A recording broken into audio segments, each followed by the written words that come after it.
जैसा कि सभी लोगों को मैंने ये बताया कि इम्पोर्टेंट डेरिवेशन बहुत ही महत्वपूर्ण डेरिवेशन है। आप इसको अंत तक देखिएगा, बहुत ही महत्वपूर्ण है कि एक समान आवेशित पतले गोलीय कोश, पतला है बिल्कुल। आपने होली पे चिप वो पापड़ तो खाए होंगे सभी लोगों ने, बहुत पतला होता है, बहुत पतला, उसको बिलगित बोलते हैं। उस बिलगित का मतलब इसके चारों ओर वो क्या, वो गोलीय कोश, गोल गोला है, गोल है। कोश के कारण वैद्युत क्षेत्र की तीव्रता का व्यंजक प्राप्त करना है। तो मैंने यहां पर लिखा है कि माना आर त्रिज्या, इसकी जो त्रिज्या रहेगी ये सेंटर है ओ, यह सेंटर ओ है। अब सेंटर से हमको क्या करना है कि इसकी एक त्रिज्या बनानी है बाबू। तो त्रिज्या बना लेंगे हम लोग किस तरीके से, तो देखिएगा इसकी ये त्रिज्या मान लेते हैं, ये इसकी त्रिज्या हो गई। इस त्रिज्या को हम लोग नाम देंगे आर। क्या नाम देंगे? कैपिटल आर मैंने इसको नाम दिया। माना आर त्रिज्या का एक विलगित पतला गोलीय कोश है जिस पर प्लस क्यू आवेश एक समान रूप से वितरित है। तो क्या करेंगे, समान रूप से प्लस क्यू आवेश इसको हम दे देते हैं, समान रूप से।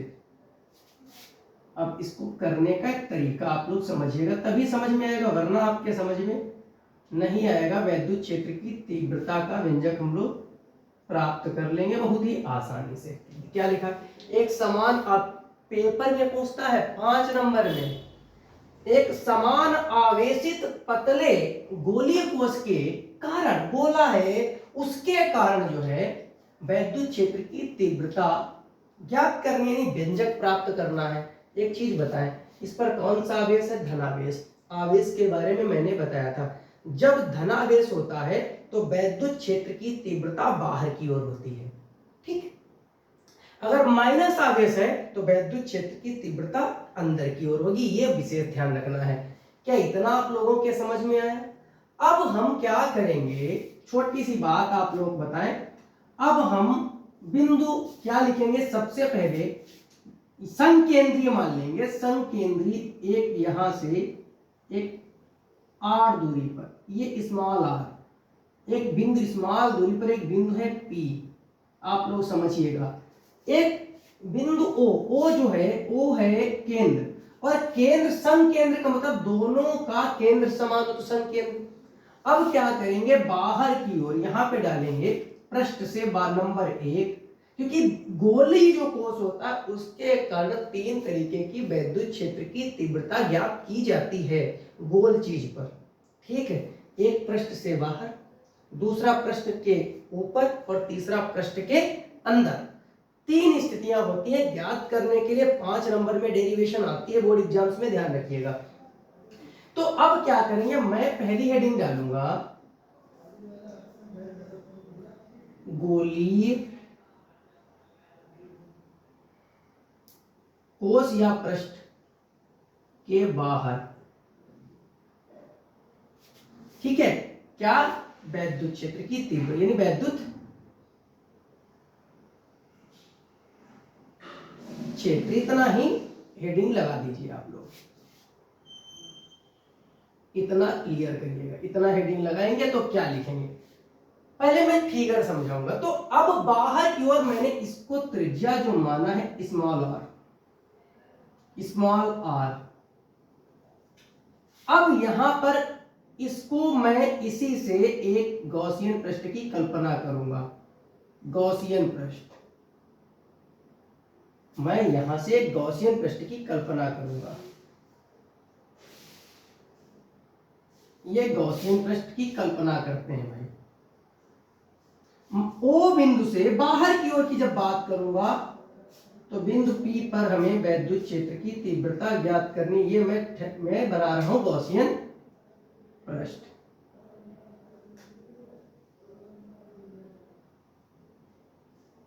और एक अंदर की ओर गॉसियन पृष्ठ है, ये आप लोग देख रहे हैं, क्लियर हुआ? अब सिस्टम क्या, मैं क्या लिखूंगा, मैं लिखूंगा संकेंद्रीय, यानी गोलीय पृष्ठ, गोलीय पृष्ठ या कोश, कुछ भी कहो, के केंद्र ओ से, ये ओ है, से कितनी दूरी है, आर, आर दूरी, ये आर दूरी क्या है बेटा, आर दूरी। अब दूरी क्या है, ये छोटा आर है, ये बड़ा आर है, तो ब्रैकेट में आप लिख दीजिए छोटा आर बड़ा है किससे, बड़े आर से। ठीक है, तो गोलीय पृष्ठ के केंद्र ओ से आर दूरी पर क्या है, बिंदु है, एक बिंदु P है, जहां हमें वैद्युत क्षेत्र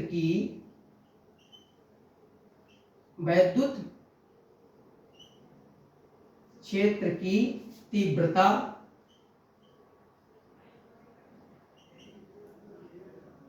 ज्ञात करनी है।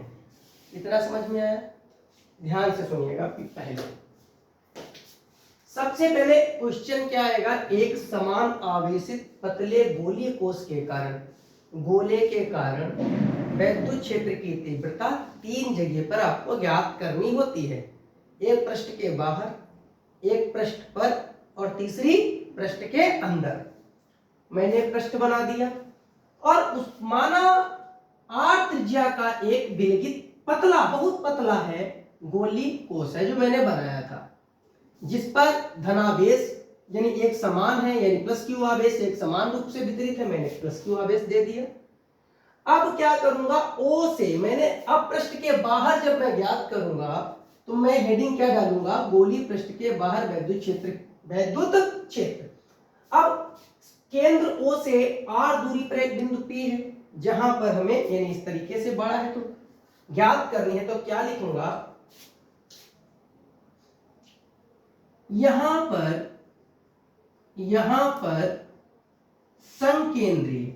संकेंद्रीय का मतलब ये दोनों के, इसका भी केंद्र और इसका भी केंद्र समान है, तो इसलिए बोलेंगे संकेंद्रीय। यहां पर संकेंद्रीय,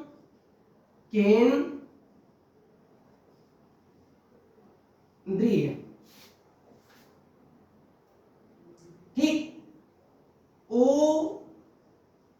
से आर दूरी पर गॉसियन पृष्ठ या कोश की कल्पना करते हैं। क्या करते हैं हम लोग हैं, कल्पना करते हैं। इतना तो समझ में आया। अब दो चीजें समझो। अब मान लो जो वैद्युत क्षेत्र ज्ञात करेंगे, तो यहां पर मैंने क्षेत्रफल अवयव ले लिया, ये हमारे पास है क्षेत्रफल अवयव, समझिएगा, क्षेत्रफल अवयव, इसको हम लोग प्रदर्शित करते हैं dA से। अब dA क्या है, क्षेत्रफल सदिश, क्या है, क्षेत्रफल सदिश। अब क्षेत्रफल सदिश के हमेशा लंबवत होता है वैद्युत क्षेत्र। जैसे मैंने बताया था, अगर कोई कोश ऐसा है तो ये क्या है तुम्हारे पास, ये जो है आपके पास कोश है, तो इसका जो क्षेत्रफल सदिश होगा वो इसके लंबवत होगा। ये देखिए, ये लंबवत है इसका क्षेत्रफल सदिश, और वैद्युत क्षेत्र भी इसी दिशा में होगा। अगर ये इस तरीके से है कोई गोल कोश, तो इसका क्षेत्रफल सदिश इस दिशा में dA होगा और वैद्युत क्षेत्र की दिशा ये हो जाएगी। क्लियर हुआ, मैं पहले ही बता चुका हूं। तो आप लोग ध्यान से देखिएगा, बहुत ही मजेदार तरीके से आप लोग सीख रहे हैं, तो देखिएगा कितना आसान आपके लिए हो जाएगा। अब यहां से जो वैद्युत क्षेत्र निकलेगा, यहां से मैंने बोला प्लस क्यू आवेश, प्लस क्यू आवेश के कारण वैद्युत क्षेत्र किधर की ओर होगा, बाहर की ओर। कहां होगा, बाहर होगा। तो मैं यहां पर एक लाइन लिखूंगा, क्षेत्रफल अवयव, ये जो है क्षेत्रफल अवयव का क्षेत्रफल सदिश, क्षेत्रफल सदिश मेरे लाल ध्यान रखना, क्षेत्रफल अवयव का क्षेत्रफल सदिश तथा वैद्युत क्षेत्र, वैद्युत क्षेत्र बाहर की ओर होंगे। कहां की ओर होंगे बेटा? बाहर की ओर होंगे और एक ही दिशा में, एक ही दिशा में। मैंने क्या बोला? यहां से वैद्युत क्षेत्र भी बाहर की ओर होगा, बाहर की ओर होगा, और ये मैंने तुम्हारा बनाया क्षेत्रफल अवयव। तो क्षेत्रफल अवयव के लंबवत क्या होता है? नहीं, क्षेत्रफल सदिश, तो उसकी भी दिशा समान होगी, दोनों एक ही दिशा में होंगे। क्लियर हुआ? अब यहां से इतने से कितना वैद्युत फ्लक्स बाहर निकलता है, इसकी हम लोग बात करेंगे। क्या इतना समझ में आया? ये भाषा समझ में आई? स्क्रीनशॉट ले लो, कंफर्म हो जाएगा फटाक से आपका। बस कुछ बचना ही नहीं है इसमें, आप लोग इसका स्क्रीनशॉट ले लीजिए फटाक से। अब इसको प्रूफ कर देते हैं फटाक से, देर ही नहीं लगेगी इतना, अगर आपके समझ में आया है तो, क्योंकि इसमें कुछ बचा नहीं है। अब हम लोग क्या करेंगे देखिएगा, ध्यान से देखेंगे तो बिल्कुल अच्छे से समझ में आएगा। अब मैं क्या करूंगा, इतना तो क्या समझ में आया? अब ये छोटा सा क्षेत्रफल है, इसमें से कितना फ्लक्स बाहर निकलेगा, तो मैं क्या लिखूंगा? क्षेत्रफल अब यव से गुजरने वाला वैद्युत फ्लक्स। क्या इतना समझ में आया? इस क्षेत्रफल अवयव मतलब डी ए, इस छोटे से क्षेत्रफल से कितना वैद्युत फ्लक्स बाहर निकलेगा। तो क्षेत्र वैद्युत फ्लक्स को हम लोग फाई से प्रदर्शित करते हैं। किससे प्रदर्शित करते हैं? फाई से। इतना क्लियर हुआ? दूसरी चीज हम लोग क्या देख रहे हैं कि यहां से वैद्युत क्षेत्र की दिशा, तो आप लोग बोलेंगे, क्या बोलेंगे? वैद्युत क्षेत्र क्या है? वेक्टर ई इंटू क्षेत्रफल सदिश को मैंने क्या माना था? D A. इतना समझ में आया? अब ये मैं वेक्टर हटाऊंगा तो मुझे मिलेगा E into D A cos zero. Zero क्यों मिलेगा? जब एक ही दिशा में है तो इनके बीच जो कोण बनेगा वो कितने अंश का रहेगा? जीरो। और कॉस जीरो का मान क्या होता है आप बताएंगे? कॉस जीरो का मान होता है 1। तो यहाँ पे जो फ्लक्स होगा वो E इंटू डी ए होगा। इतना समझ में आया? अब इसमें और क्या कर सकते हैं तो सुनिएगा, क्या समझेंगे? गॉसीय सी कोश के प्रत्येक स्थान पर वैद्युत क्षेत्र ई, वैद्युत क्षेत्र ई समान है। बेटा क्या है?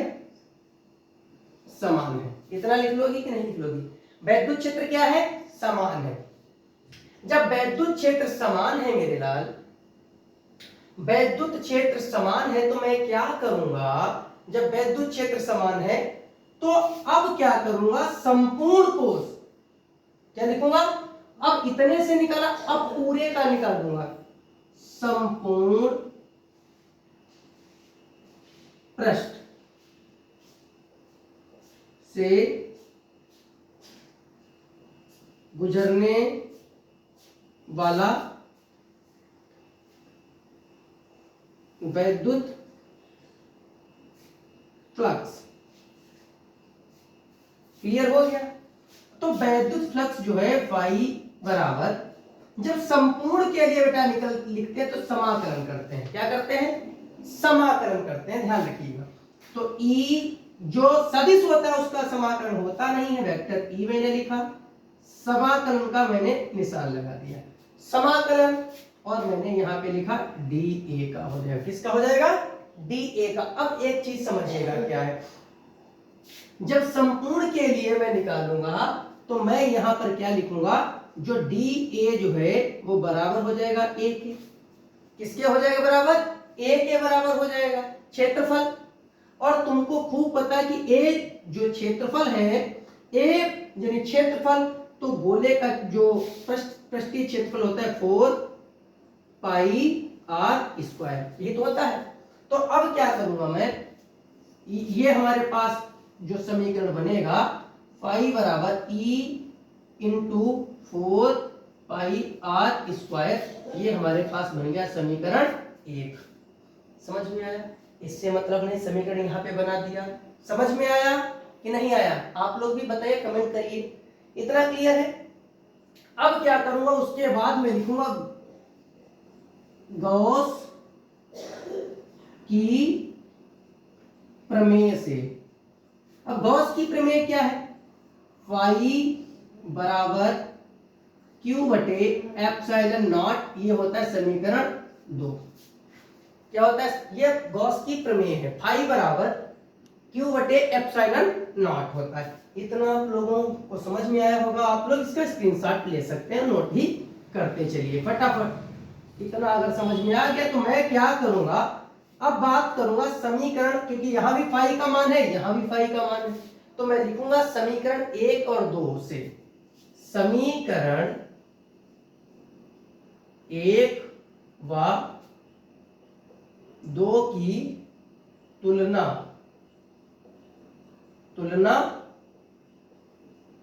करने पर, तुलना करूंगा तो मैं इसके मान लिखूंगा इधर, कितना, phi e into 4 pi r square बराबर क्या है, क्यू बटे एप्सिलॉन नॉट। हमें वैद्युत क्षेत्र यानी ई निकालना है, तो ये गुणे में है तो कहां जाएगा, बटे में। तो क्या निकलेगा, ई बराबर 1 की कोई वैल्यू होती नहीं है, तो 1 बटे 4 पाई और एप्सिलॉन नॉट को मैंने यहां लिख दिया, 4 पाई एप्सिलॉन नॉट हो गया, और गुणे में क्योंकि गुणा ही है, तो अब मैं यहां पे लिख सकता हूं, बचा कितना हमारे पास, क्यू, और क्यू बटे तुम्हारे पास क्या है, आर स्क्वायर, ये तो हो गया। अब ये समीकरण बन गया हमारे पास 3, और यही हमको प्रूफ करना था। इतना समझ में आया? अब यहां पे एक चीज और लिखने वाली चीज है, वो मैं आपको बता दूं क्या लिखने वाली चीज है। अब तो आप ये लिख सकते हैं कि जो पृष्ठ है, जो गोलीय कोश है, गोलीय कोश जो अब क्षेत्रफल अवयव और गोलीय कोश है, आप कहेंगे कि यह उस तरीके से व्यवहार करता है जितना कि पूरे पृष्ठ पर, क्योंकि इसको समान रूप से आवेशित किया गया है। इतना क्लियर है? अब आप लोग लिखेंगे यदि, मान लो यदि गोलीय कोश का पृष्ठ घनत्व सिग्मा है, तो अगर पृष्ठ घनत्व की बात करें, मैंने सारे वीडियो बना दीजिए, आप प्रीवियस देख लीजिए, समझ में आ जाएगा। तो क्या होता है, सिग्मा बराबर क्या होता है, तो होता है ए क्यू बटे ए। हमको मान निकालना है क्यू का, तो हो जाएगा क्यू बराबर ए, और ए का मान कितना है, 4 पाई, वही 4 पाई, ये कैपिटल आर हो जाएगा। क्यों आर हो जाएगा, क्योंकि पृष्ठ तो ये तो गॉसियन था। क्लियर हुआ? तो क्यू का वैल्यू इसमें पटक दो इसमें, क्यू का मान समीकरण 4 मान लिया। अब यहां से मान इसमें रखेंगे, समीकरण 4 से क्यू का मान, समीकरण 3 में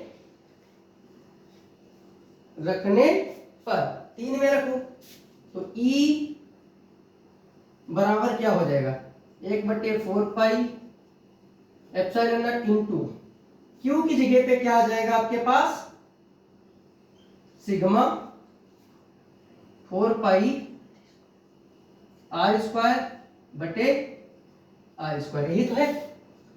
4 पाई से 4 पाई कैंसिल हो गया, बचा कितना आपके पास, क्यू सिग्मा बटे epsilon not into capital R बटे स्मॉल आर, यही तो है। क्या इतनी चीजें समझ में आई, अच्छे से आई, नोट कर लीजिएगा।